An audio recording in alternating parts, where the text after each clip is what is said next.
वक्रतुण्डं महाकाय सूर्यकोटिसम्प्रभा निर्विघ्नं कुरु मे देव सर्वदा मंगलम भगवान विष्णु मंगलम गणध्वज मंगलम पुंडरीकाच मंगलाय तनो हरि अच्युतं केशवं राम नारायणं कृष्ण दामोदरं वासुदेवं हरि श्रीधरं माधवं गोपिका वल्लभं जानकी नायकं रामचंद्रम भजे। देखिए, बैसाख महीने का कथा तो रोजे भेज रहे हैं, सुनिएगा आप। पहले आप गुरु जी के वचनों का ध्यान दीजिएगा कि गुरु जी क्या बोलते हैं। गुरु ब्रह्मा गुरु विष्णु गुरुदेव महेश्वर गुरु साक्षात परब्रह्म तस्मै श्री गुरुवे नमः। देखिए, गुरु जी एक शिष्य से अपने कह रहे थे कि बेटा, तुम हमेशा गुरु का मंत्र जपना और गुरु के बात का ध्यान देना, कभी गुरु को उल्लंघन मत करना और हमेशा गुरु का कहना मानोगे तो तुम्हारा कल्याण होगा। लेकिन तुम आगे बढ़ते जाना, कभी पीछे मुड़कर मत देखना। अब उसने क्या किया कि आगे बढ़ते जा रहा था। एक बहुत बड़ा चांदी का खजाना था। उसने कहा नहीं, मेरे गुरु जी कहे हैं कि आगे बढ़ते जाना, तो वो आगे बढ़ गया। खजाना को, चांदी खजाना नहीं छुआ। देखिए, भगवान किस रूप में परीक्षा लेते हैं। जब भगवान अपने को बनाते हैं किसी इंसान को, तो उसका परीक्षा भी लेते हैं। वह इंसान छोड़ दिया, नहीं लिया, फिर आगे गया, बहुत बड़ा सोने का खजाना मिला। तो फिर उसको दिमाग में आ गया कि गुरु जी कहें आगे बढ़ते जाना, सोने का खजाना भी नहीं छूना है, वो भी नहीं छुआ। फिर आगे बढ़ते गया, आगे गया तो उसको बहुत बड़ा हीरा का खजाना मिला। फिर उसके दिमाग में आया कि देखिए, भगवान किस रूप में परीक्षा ले रहे हैं कि देखिए इसका मन डगमगाता है कि नहीं, यह सच्चा गुरु प्रेमी है, सच्चा गुरु भक्त है। लेकिन उसने भी उसको ठोकर मार दिया, उसको नहीं छुआ, देखा तक नहीं। कहे नहीं, मेरे गुरु जी कहीं आगे बढ़ते जाना। वो बढ़ते गया। अंत में उसने गुरु को पा लिया, भगवान को पा लिया। भगवान आत्म तत्व को उसको ज्ञान हो गया। भगवान उसको खुश हो गए कि नहीं, तुम सच्चे भक्त बनने जोग हो। जो इतना बड़ा सोना चांदी हीरा मोती मिला, उसको लात मार दिया, ठोकर मार दिया। इसका सिद्धांत यही है कि जो कोई धन दौलत से प्रेम नहीं करता, सिर्फ आत्म तत्व से प्रेम करता है कि मैं कौन हूँ, किस लिए दुनिया में आया हूँ, सिर्फ हम भगवान को पाने के लिए आए हैं, तो वही सच्चा प्रेमी है। और जो धन दौलत रुपया पैसा के पीछे भागता रहता, फिर जीवन को नष्ट कर देता है, वो कभी गुरु प्रेमी नहीं हो सकता। इसीलिए बार बार हम आप लोगों से कहते हैं कि हमेशा भगवान को बैठा के कोई काम करिए। आत्म तत्व में, आत्मा में हमेशा भगवान को बैठे। हे भगवान, आप ही जगाने वाले, करने वाले, चलाने वाले, कोई नहीं है। अगर भगवान को लेके चलेंगे तो आपका सारा काम हो जाएगा, कभी कोई काम रुका नहीं रहेगा। और जो भगवान को लेके चलता है उसका काम कभी रुका भी नहीं रहता है। अब इसके बाद देखिए, बैसाख महात्म की कथा सुनिए कि बैसाख महीने का कथा सुनने का क्या महत्व। इसलिए आप लोग से कहते हैं, आप लोग सुनिए, दूसरों को भेजिए, लाइक करिए, सब्सक्राइब करिए। करेंगे तो पुण्य की भागी तो बनेगी ना। अपने लिए कह रहे हैं कि आप लोग अपने लिए करिए। देखिए, विद्या का दान देने से सबसे बड़ा महत्व है। इसीलिए बार बार कहते हैं कि विद्या का दान दीजिए, सबको सुनाइए। तब तो सूत जी कहने लगे कि हे शंख मुनि, बड़े विस्मित हुए और व्याध भी किस्मत से हुआ। तब शंख मुनि ने पूछा, तुम कौन हो और तुम्हारी ऐसी दशा कैसे हो गई? हे स्वयं, कौन कर्म से तेरी ऐसी बुद्धि हुई और अकस्मात तेरी मुक्ति हो गई? तू सब विस्तार पूर्वक हमारे सामने कह। तब शंख ने ऐसा पूछा, तब वह दंड की तरह, देखिए वो पूछ रहा है तो बता रहे हैं, तरह पृथ्वी पर गिर कर सिर झुकाकर हाथ जोड़कर कहने लगा कि मैं प्रयागराज में एक ब्राह्मण था, बहुत बकबक करता था। देखिए, बहुत बोलना अच्छी बात नहीं होती है। बहुत बकबक करता था, रूप और यौवन से युक्त, विद्या के मद से गर्भित, धनवान, पुत्रवान तथा सदा अहंकार से दूषित। अहंकार जिसके अंदर रहता है वो हमेशा दूषित रहता है, कभी कोई अच्छा कर्म नहीं कर पाता।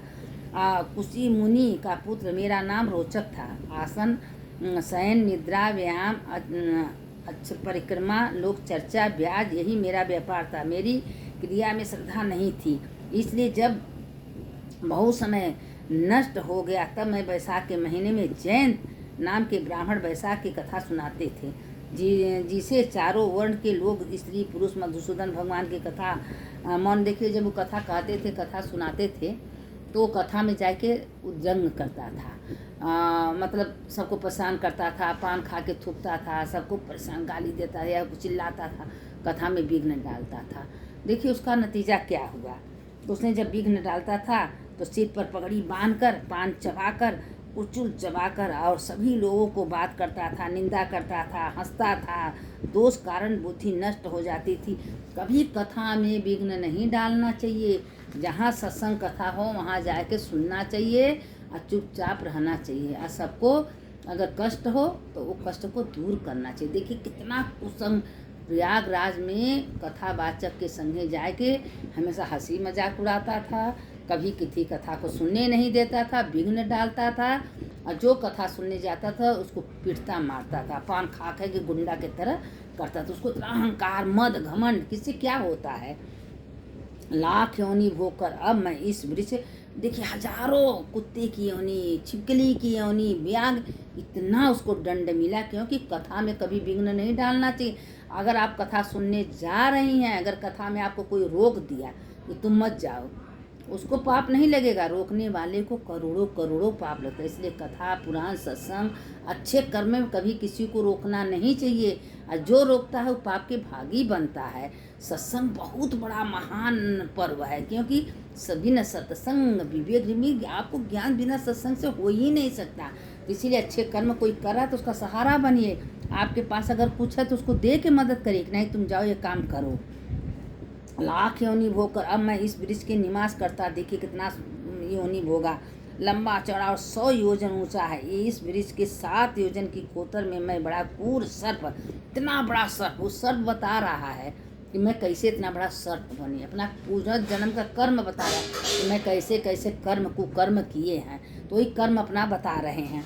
योनि का वास करता था। हे विप्रिय, मेरे प्राचीन कर्मों का फल है। इस प्रकार इस कोठरी में निवास करते थे। बिना कुछ खाए 10 सहस्त्र वर्ष व्यतीत हो गए। हृदय योग से आपके मुख से कमल से निकली कथा को चक्षु गोलक द्वारा सुनने से मेरे सब पाप नष्ट। बताइए, वैशाख महीने का कथा हो रहा था उस जंगल में, उस कथा का अक्षर वो सर्प के कान में चला गया और उससे तुरंत उस सर्प योनि छूट के, तत्काल वो वैशाख की महीना थी, और तुरंत सर्प योनि छूट गया, और छूटने के बाद वह दिव्य हो गया। तब वही जो व्याघ मुनि ऋषि थे वो पूछ रहे थे, तुम कौन बुरा ऐसा कर्म किए थे कि तुम्हारे थे ऐसी दशा हुई। तो ही बता रहा था कि प्रयागराज में कथा होता था, मैं पान खा के थूकता था, सबको पीटता था, मारता था, किसी को कथा नहीं सुनने देता था, कथा में विघ्न डालता था। उसी की वजह से मैं इतना इतना सहस्त्रों हजार दुख भोगे हैं। और साधारण हाथ जो आपकी शरण में आया हूँ। आप इस जन्म में मेरे बंधु हैं। आप आज मेरे ऊपर अनुग्रह करो, जिससे मैं धर्म में मेरी बुद्धि हो, जिससे सुंदर गति मिले और विष्णु भगवान के से प्रीति हो, विष्णु भगवान की कभी विस्मत न हो। वो हाथ जोड़कर मुनीश्वर के आगे खड़ा हो गया। शंख मुनि प्रसन्न हो, दोनों हाथों से उठा उसकी देह को अपने हाथ से स्पर्श करने लगे, जिससे सब पाप नष्ट हो गया। रूपधारी ब्राह्मण पर अनुग्रह करके कृपा दृष्टि हो। भाभी वृत्तांत कहने लगे, हे द्विज, वैशाख मास का महाशय और विष्णु भगवान का महाशय स्मरण करने से तेरे सब पाप नष्ट हो गए हैं। तू कर्म से अति बहक लोगों को जाकर फिर दशाण देश में ब्राह्मण के घर में जन्म लेगा और देव शर्मा के नाम से विख्यात होगा। इस जन्म में तेरी अत्यंत जाति स्मृति होगी। इस स्मरण से अनुबंध इस संपूर्ण इच्छाओं का त्याग कर विष्णु लोक को वैशाख को धर्म को करोगे। जन्म से तू सदा विष्णु भगवान की कथा में तत्पर रहोगे, तब तू सिद्धि प्राप्त करोगे और संपूर्ण बंधनों से छूटकर योगियों को भी दुर्लभ परम धाम तुझे प्राप्ति होगी। ऐसा कहकर मुनीश्वर तो चुप हो गए। तब व्याघ को देख विस्मित वह दिव्य रूप पुरुष मुनीश्वर से कहने लगे, हे दिव्य पुरुष बोला, महाराज मैं धन्य हूँ, आपने मेरे ऊपर बड़ी कृपा की है, अनुग्रह किया है, जिससे मेरा भाग्योदय दुष्ट योनि से मुक्ति मिली। ऐसे कहकर परिक्रमा से स्वर्गलोक को चला गया। शंख मुनि ब्रह्म मुहूर्त में उठ चरण धोकर मौन धारण तारक ब्रह्मा का मंत्र दिया। देखिए उसने मुनि का परिक्रमा के महीना में कितना बड़ा महत्व है।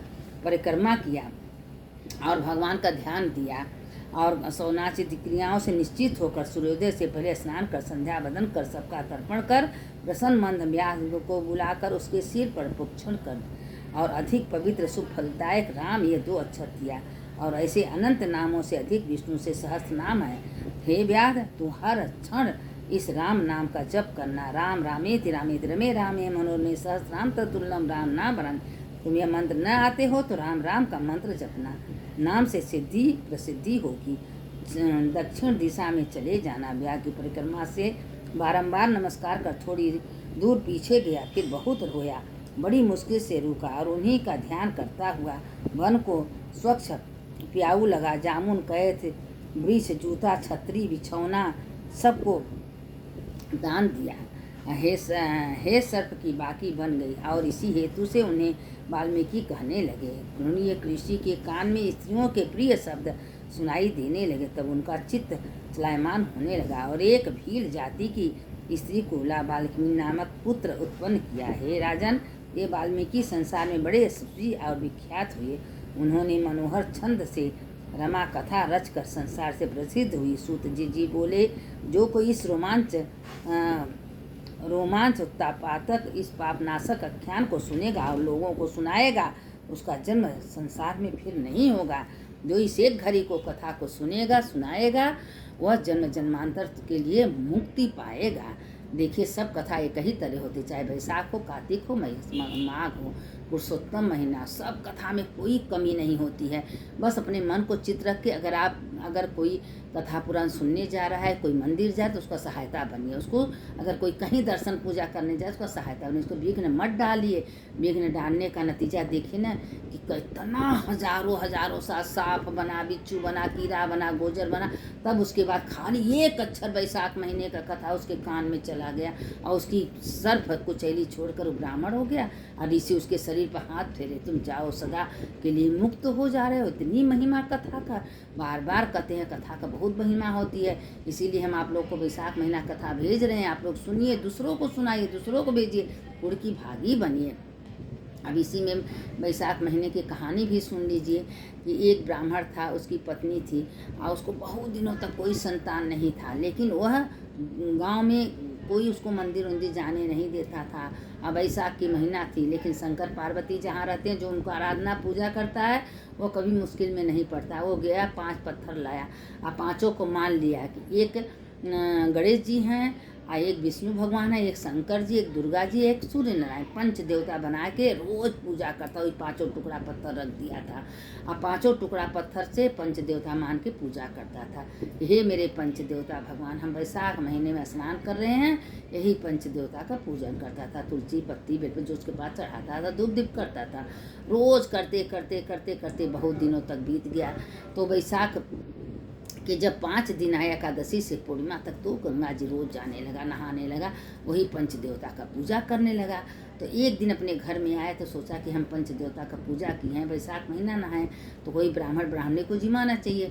तो उसने क्या किया कि 5 देवता को बोला, तो राधा कृष्ण आ गए और लक्ष्मी नारायण आ गए, हनुमान जी आ गए, राधा 5 देवी आ गए। आने के बाद उनको खूब बढ़िया भगवान को, और उनकी सास भी 1 महीना नहाती थी, वो भी 5 ब्राह्मणी को बुलाई। और जब वो अलग से उनको बिछौने से लगा के उनको खिलाया गया, तो ये सबको भोजन अपने हाथ से बना के जो उसके पास था खिलाई। तो दक्षिणा में सोची क्या दिए, तो सोची कि मेरे पास तो कुछ नहीं है। तो भगवान ने अपना मानुष रूप धारण किए, तो उसको कहें बेटा तुम्हारे पास कुछ नहीं, तो सबको 1-1 तुलसी का पत्थर दे दो। तो सबको, राधा कृष्ण को, लक्ष्मी नारायण को, हनुमान को, सबको 1 तुलसी का पत्थर दे दी। और जब वहाँ से गई तो राधा ने माँ सोना चांदी हीरा मोती छोड़ दी, सीता मैया छोड़ दी, जितना हनुमान जी, विष्णु भगवान सब उसके। तो उसकी सास कही क्या हुआ बहू, कहीं क्या करे माँ, आप जाती थी गंगा जी नहाने, तो हम घर ही में 5 देवता रख के पूजा करते थे। आज आप जिमाई था, हम सब बुलाए, हमको क्या पता ही 5 देवता आए थे, देखिए कुछ दक्षिणा नहीं था, तुलसी का पत्थर दिए, तो ये लोग इतना धन दौलत सब दे के गए, झोपड़िया से महल बन गया, धन दौलत हो गया। तो कहें बेटा तुम्हारा पूर्ण था, तुम बैसाख महीना में मन लगा के निष्ठा से जो भगवान का पूजन की हो, नहाई हो, धोई हो, जब पूजा की हो, वही पुण्य के कारण से तुम्हारा सब कुछ भर गया। बेटा तो हम तो नहाए थे लेकिन मन से नहीं किए थे, इसलिए भगवान हमको कुछ नहीं दिए, तुम मन से की हो इसीलिए तुम्हारा भंडार भगवान भर दिए हैं। तो भगवान ने कहा कि जो कुछ है शरीर से तो नहाई है ना, उसको भी भगवान थोड़ा सा दे दें। तो ये कहते हैं कि देखिए मन से अगर जो धर्म करता है उसका ज़्यादा पुण्य होता है, शरीर से दिखाने से कोई पुण्य नहीं होता, मन से करना चाहिए। अब आप कहीं बैठे रहिए, मन से भगवान का चिंतन करते रहिए, भगवान को याद करते रहिए, कथा पुराण करते रहिए, सत्संग का नाम लेते रहिए कि सत्संग सुनना चाहिए, सत्संग जाना चाहिए। और नहीं कुछ है तो कोई भी एक पाठ्य पढ़ लीजिए, शिव पुराने का एक कथा एक श्लोक पढ़ लीजिए, कुछ पढ़िए और सुनिए। आजकल तो भगवान सुलभ कर दिए हैं, टीवी में कथा पुराण आ रही है, उसमें सुनिए। ये कुछ सुनने से क्या होता है, पाप नष्ट होता है, आत्मा का ज्ञान होती है। और जो ऐसा करता है वो कभी कभी नरक में नहीं भोगेगा। उसको स्वयं विष्णु भगवान, भोलेनाथ, पार्वती माँ, लक्ष्मी नारायण सब आते हैं लेने के लिए। कहते हैं जैसे संसार में आप कोई बहुत अच्छा आदमी रहता है, उसका इज्जत सम्मान होता है, नहीं बहुत अच्छा बहुत, उसीलिए भगवान भी जो कोई अच्छे आदमी जाते हैं तो भगवान उसका सम्मान करते हैं। अरे तो पृथ्वी पर बहुत अच्छा काम किए, हमारे लोक में आ रहा है, मेरा लोक का। जो पापी लोग जाते हैं तो भगवान भी दुखी हो जाते हैं कि पृथ्वी तो पाप कर्म किया है, पापी मेरे यहाँ आके भी नरक मचाएगा। तो इसीलिए भगवान अच्छे लोग को भगवान भी स्वीकार करते, बुरे लोग को भगवान भी स्वीकार नहीं करते।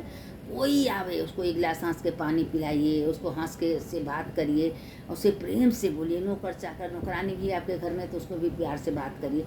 कभी किसी से गलत शब्द मत बोलिए और सबको मोती का दान दीजिए। देखिए हंसना, प्यार करना, अच्छी ज्ञान देना, ये सब भगवान के घर से अच्छा होता है।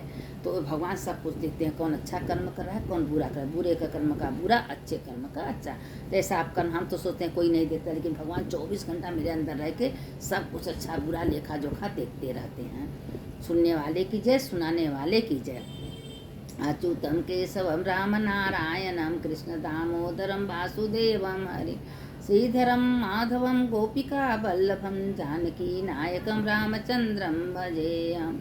हर हर महादेव, घर घर महादेव, हर हर महादेव शंभो। काशी विश्वनाथ गंगे माता पार्वती सिंह कह देना, हे भगवान जो कुछ हम आपका नाम लेते हैं, पूजा करते हैं, टूटी फूटी होता है, वो गलती को क्षमा करिए। हम आपके हैं, आप मेरे हो। हम एक बच्चा समझ के माफ़ कर दिए। अगर कोई गलती हो तो भगवान से क्षमा प्रार्थना मांग लीजिए। भगवान कहते हैं पत्रम पुष्पम फलम तो मैं भक्त्या समर्पयामि। जो मेरे पास है तुम हमको अर्पण कर दो, अपने तन को अर्पण कर, अपने मन को, अपने सिर को, सब हमको अर्पण कर दो। उसका जीवन का भार मेरे हाथों, तो अपना खुद समझेंगे, उस संभालेंगे। और जीवन का भार भगवान को दे दीजिए। देखिए सारा उनके ऊपर भार हो जाएगा, आप निर्द्वंद हो जाइए। वो दुनिया में भेजे हैं तो वही संभालेंगे, वही पार करेंगे। हमारे पास कुछ है न, कुछ लेके आए हैं न कुछ करेंगे, तो भगवान उसका जिम्मेदारी लेके चलते हैं। और 24 घंटा जिसके गल में रुद्राक्ष तुलसी का माला रहता है, भगवान का निगाह हमेशा उसके ऊपर। इसीलिए कहते हैं छोटे बच्चे से लेकर बड़े सबके गल में रुद्राक्ष तुलसी होना चाहिए। क्योंकि जो भगवान को प्रिय रहता है वो इंसान को, जो भगवान को प्रिय रहता है वो सामान खराब कैसे हो सकता है। जब भोलेनाथ को, माता पार्वती को, विष्णु भगवान, लक्ष्मी सबको तुलसी या रुद्राक्ष प्रिय है, तो बताओ हम लोग पहने तो क्या अच्छा नहीं है? तो उसको पहनना चाहिए, माथे पर तिलक होना चाहिए, गले में रुद्राक्ष होना चाहिए। भगवान 24 घंटा आपके संग रहेंगे। सुनने वाले की जय, सुनाने वाले की जय। जो कथा कहता है उसका भी जय होता है, जो सुनाता है उसका भी जय होता है, और जो सुनता है उसका भी जय होता है। हर हर महादेव शंभो। काशी विश्वनाथ गंगे माता पार्वती संगे।